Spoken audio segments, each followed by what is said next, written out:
everyone, welcome back to Transparency Tuesday. It is your cousin Crystal, and today we have a special guest.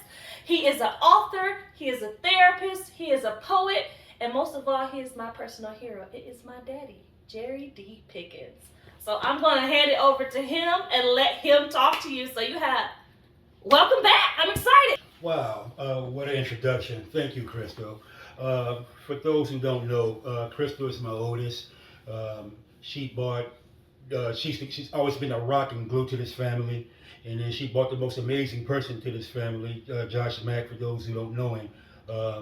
Be looking out for him because he's a very talented artist and has been an amazing part of our family. Amazing part of our family. Stagnation. Definitely a topic I wanted to cover today on Transparency Tuesday.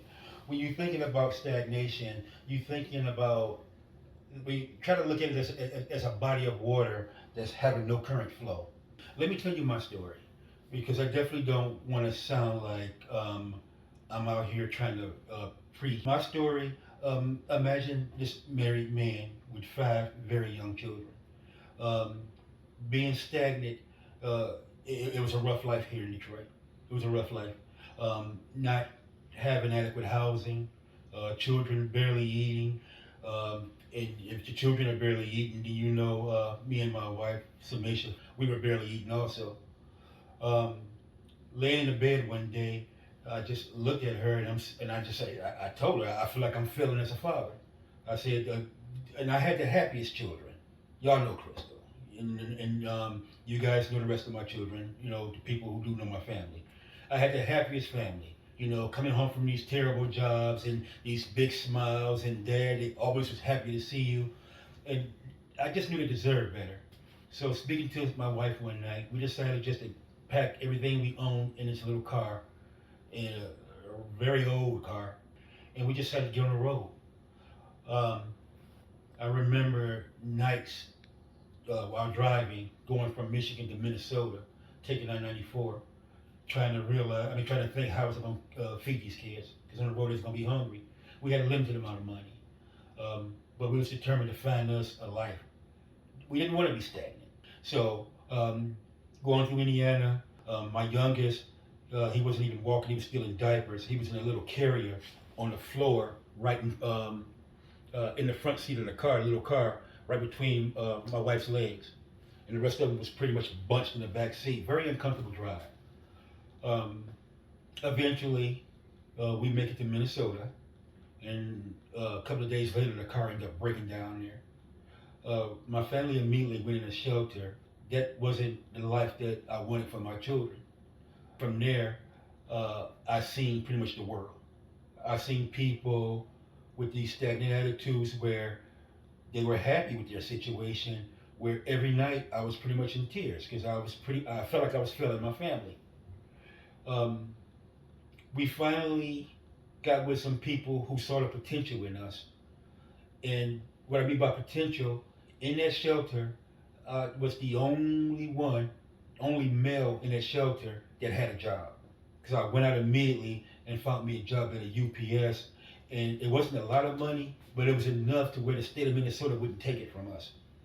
I just wasn't into the handouts and stuff like that, and I didn't feel like the government should be raising my family. And before you know it, we ended up with our first place, and then that was the learning process. Not being stagnant, not having my flow impeded, or being stuck in the same situation. The situation changed immensely. Consistently is the word I'm looking for. The situation changed.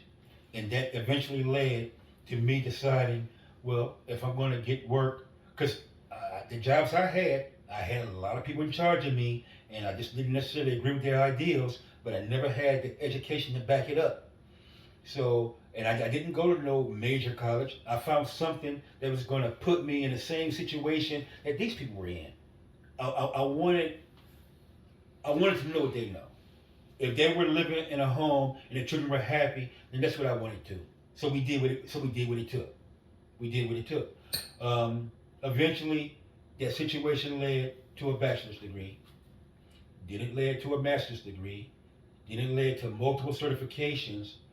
Then it led to my family living a level of a decent life.